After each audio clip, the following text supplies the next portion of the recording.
Welcome to Feed My Sheep, a member missionary training program for the Citrus Ridge Stake. Chapter 5, A Sense of Urgency. Members of the early church, from the newest to the most seasoned, took part in the Savior's Great Commission, sharing the good news of the gospel with those they met and knew. The determination to share their testimony of Jesus Christ helped his newly established church grow expansively.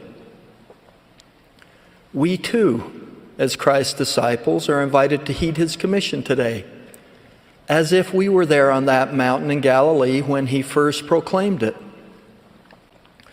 Like sprinters at the starting blocks, we wait with anticipation for the official invitation, complete with the prophet's signature, signaling the start of the race. This desire is noble and inspirational, however. Let's consider this question. Why don't we all begin now?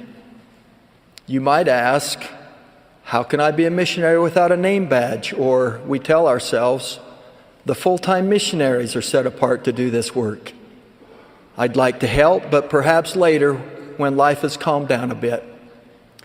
Brothers and sisters, it is much simpler than that. Gratefully, the Savior's Great Commission can be accomplished through simple, easily understandable principles taught to each of us from childhood. Love, share, and invite. Member missionary work has never imposed deadlines. As a result, many of us are not engaged in finding people for the missionaries to teach. All of us want to be good missionaries, and mostly, we all intend to start sometime next week. In 1984, M. Russell Ballard encouraged church members to set a date to find someone for the missionaries to teach, rather than trying to consider who they already know that the missionaries could teach. Our date should not be far into the future. If we set a goal to find someone this year, we will probably not begin to try very hard until Thanksgiving. But if we set a goal to refer to someone to the missionaries this month, then we will start actively searching immediately. And this is the kind of dedication to our covenants that God expects from us. Concerning the work of missionaries, President Dallin H. Oaks said, "None of us should be like the fisherman who thinks he's been fishing all day, when in reality he has spent most of his time getting to and from the water, eating lunch, and fussing with his equipment. Fishing success is related to how long you have your line in the water. Some fishermen are away from home for 12 hours and have their line in the water for 10 hours. Other fishermen are away from home for 12 hours and have their line in the water for only 2 hours. This last type may wonder why they don't have the same success as others. Well, every time that we intentionally place an LDS-specific word into our everyday conversation, we put our line into the water.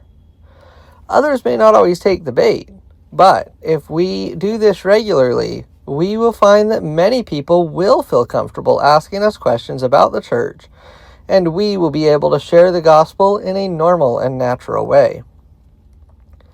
Perhaps we can start with the goal of intentionally putting our line in the water 3 times each day.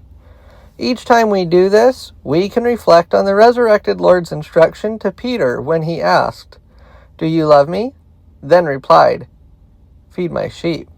He repeated this request 3 times. We possess the most important knowledge that the world could ever know. It is that the entire human race are children of God. He loves us and wants us to return to him, and that he sent his Son to redeem us from sin. It is an easy thing to let others know that we love God and are willing to talk about him. And this is all we have to do. Where much is given, much is required. Because we have been given much, we too must give. Our task is to simply do what God has done with us. Point the way and hope our friends will go in that direction. knowing that the path they choose is theirs to travel. In this secular world, many will not respond and participate in the gathering of Israel, but many will. Like those disciples of Christ who gathered to learn from him in Galilee 2,000 years ago, we too can embrace the Savior's charge and go into all the world preaching the gospel. Try filling out this chart as a family. Set a reasonable goal and explain to everyone what it means to open the conversational door or put their line in the water. Have everyone keep track of how many times they intentionally placed a word that encouraged someone to ask them about the church throughout the day. Record your results and share your experiences. Keep in mind that success is not measured by their reactions, but simply by us intentionally placing a Christian word or phrase.